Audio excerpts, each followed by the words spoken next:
Yvonne De Carlo, born Margaret Yvonne Middleton on September 1, 1922, in Vancouver, British Columbia, Canada, was a Canadian-American actress, dancer, and singer. She gained fame for her role as Lily Munster in the 1960s television series The Munsters. Yvonne De Carlo, born Margaret Yvonne Middleton on September 1, 1922, in Vancouver, Canada, rose from humble beginnings to become a prominent figure in Hollywood's golden age. After her father abandoned the family, she was raised by her mother and grandparents. Seeking better opportunities, her mother moved them to Los Angeles, where De Carlo studied singing, dancing, and acting. She began performing in nightclubs, eventually catching the eye of talent scouts. Her film debut came in 1941 with a small role in Harvard, Here I Come.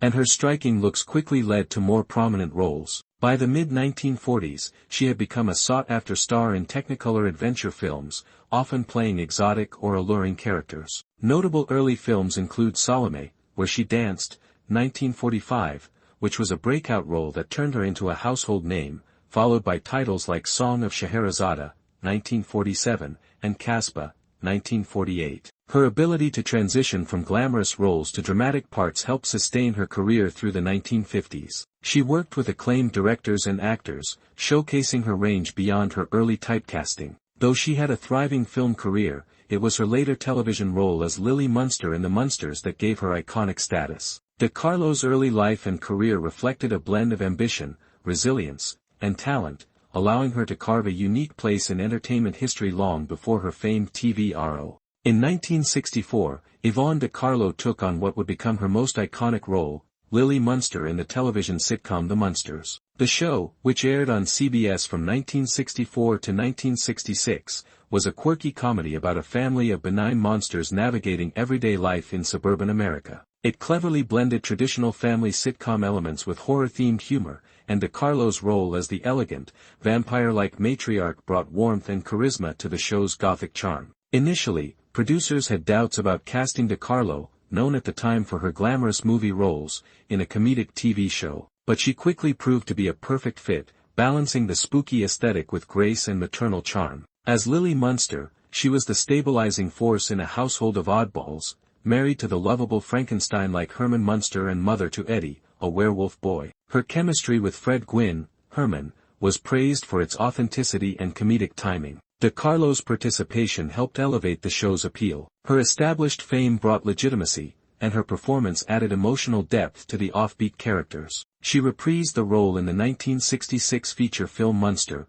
Go Home, and in several later Munsters-related projects. While The Munsters only ran for 2 seasons, it became a cult classic in syndication, with De Carlo's portrayal of Lily remaining one of television's most memorable mother figures. The role reshaped her career, introducing her to a new generation and cementing her legacy in pop culture. Yvonne De Carlo's personal life was as eventful as her career. In 1955, she married Robert Drew Bob Morgan, a professional stuntman whom she met during the filming of The Ten Commandments, in which she played Sephora. Their marriage marked a new chapter for De Carlo, offering a chance at stability and family life away from the spotlight. Together, they had 2 sons, Bruce Ross Morgan, whose godfather was the legendary director Cecil B. DeMille, and Michael Morgan. Yvonne also took on the role of stepmother to Bari Lee, Bob Morgan's daughter from a previous relationship. However, the marriage was far from easy. In 1962, Bob Morgan suffered a near-fatal accident while performing a stunt for the film How the West Was Won, leaving him severely injured and unable to continue his career. The accident placed immense strain on their relationship and finances, and Yvonne stepped up as the primary breadwinner. Her role on The Munsters helped support the family during these difficult years. Despite her efforts to hold the marriage together, the couple eventually divorced in 1973, after nearly 2 decades together. De Carlo cited irreconcilable differences as the reason for the split. Although the marriage ended, she remained deeply involved in her children's lives and prioritized her family. Her personal struggles, including caregiving, financial hardship, and emotional challenges, painted a portrait of resilience behind the glamour. De Carlo's dedication to her family revealed a woman of strength, balancing fame with the responsibilities of motherhood.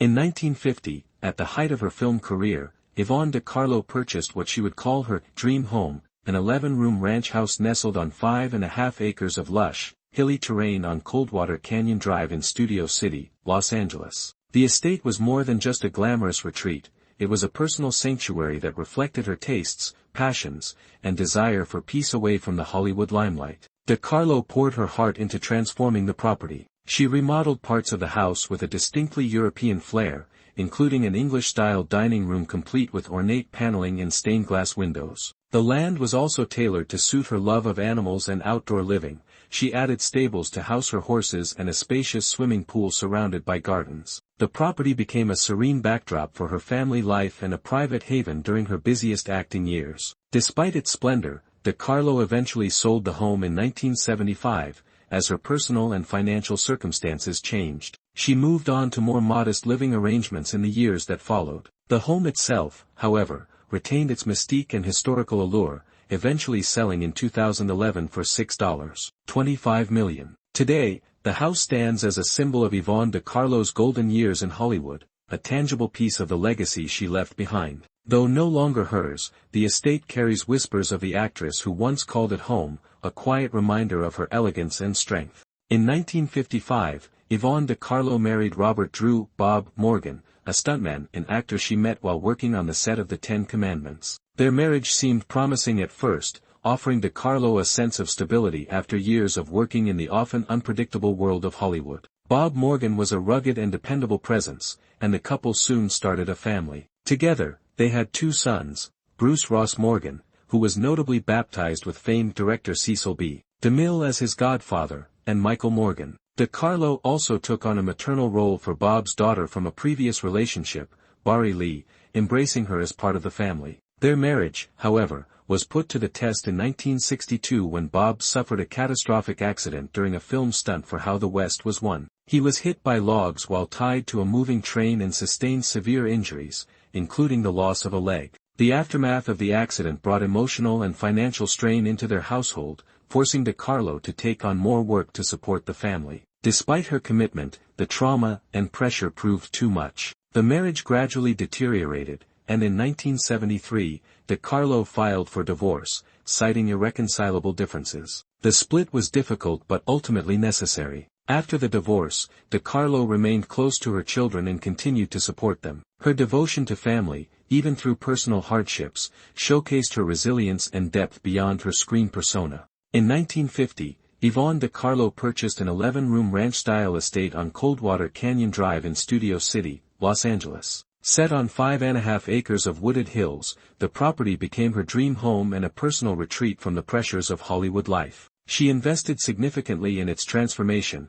adding elegant touches such as an English-style dining room adorned with wood paneling and stained glass windows. The estate also featured stables for her horses and a large swimming pool, reflecting her love for nature and outdoor living. The home not only offered luxury but also served as a peaceful setting where she could raise her family. However, by 1975, amid personal and financial changes, including her husband's debilitating accident and their eventual divorce, De Carlo sold the estate. She later relocated to a quieter ranch in the Santa Ynez Valley in 1981. Though she moved on, the Studio City property remained a notable part of her legacy. It sold decades later, in 2011, for $6.25 million. Today, the house stands as a reminder of De Carlo's golden era in Hollywood, a symbol of her success, her love for classic style, and her search for sanctuary beyond the screen. In 1950, Yvonne De Carlo purchased an 11-room ranch-style estate on Coldwater Canyon Drive in Studio City, Los Angeles. Set on 5.5 acres of wooded hills,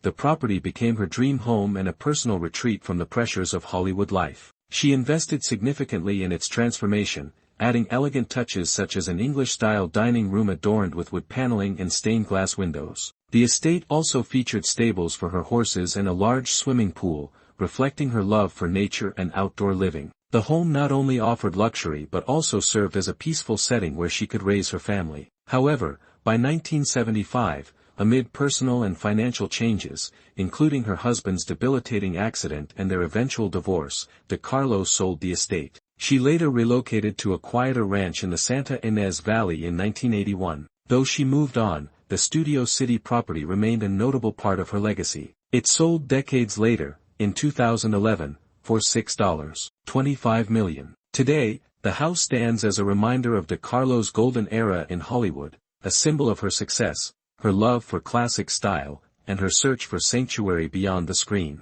In the later years of her career, Yvonne De Carlo proved her versatility by shifting from screen to stage. In 1971, she starred in Stephen Sondheim's Broadway musical Follies, a bold and prestigious project that highlighted her enduring talent. De Carlo portrayed Carlotta Campion, a faded star who delivers the show-stopping number, I'm Still Here, a powerful anthem of resilience and survival. Her performance received praise and introduced her to a new generation of theatergoers, solidifying her as more than just a film and TV actress. This Broadway success was a defining moment, especially since De Carlo had faced significant personal and financial hardships in the years prior. Her role in Follies was both a comeback and a statement. She was still relevant, powerful, and deeply T.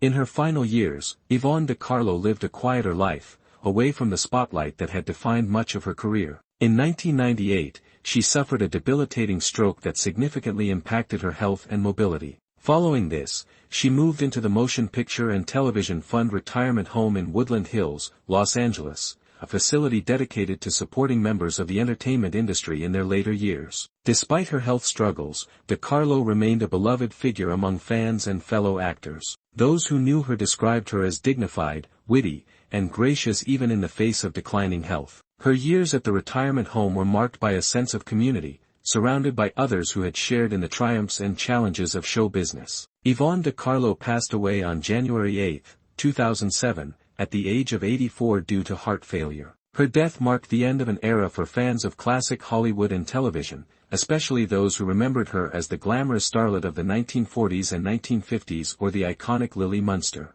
She left behind a legacy of talent, resilience, and grace, qualities that defined her both on and off the screen.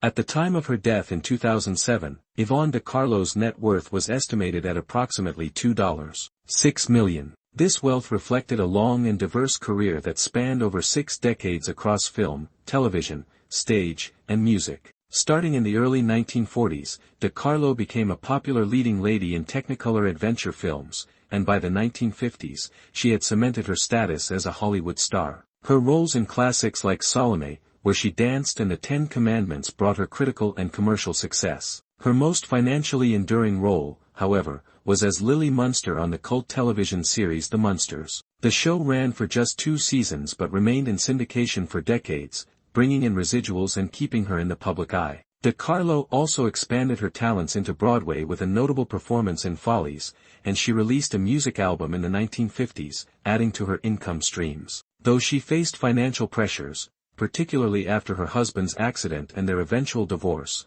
De Carlo managed her finances wisely later in life. Her real estate investments, including the sale of her beloved Studio City home, also contributed to her financial stability in her final years. Yvonne De Carlo's legacy is most enduringly tied to her role as Lily Munster, a character that became a beloved cultural icon. Though The Munsters aired for only 2 seasons between 1964 and 1966, the show's impact far outlasted its original run, becoming a syndication staple and a touchstone of classic American television. De Carlo's portrayal of Lily, a stylish, vampire-like matriarch with wit, warmth, and strength, helped redefine the role of the television mother with a humorous, gothic twist. Her performance brought elegance and charm to a show filled with oddball characters, grounding its humor in genuine affection and family unity. Beyond The Munsters, De Carlo left her mark as a multifaceted performer. She excelled in dramatic film roles in the 1940s and 1950s, transitioned successfully to television,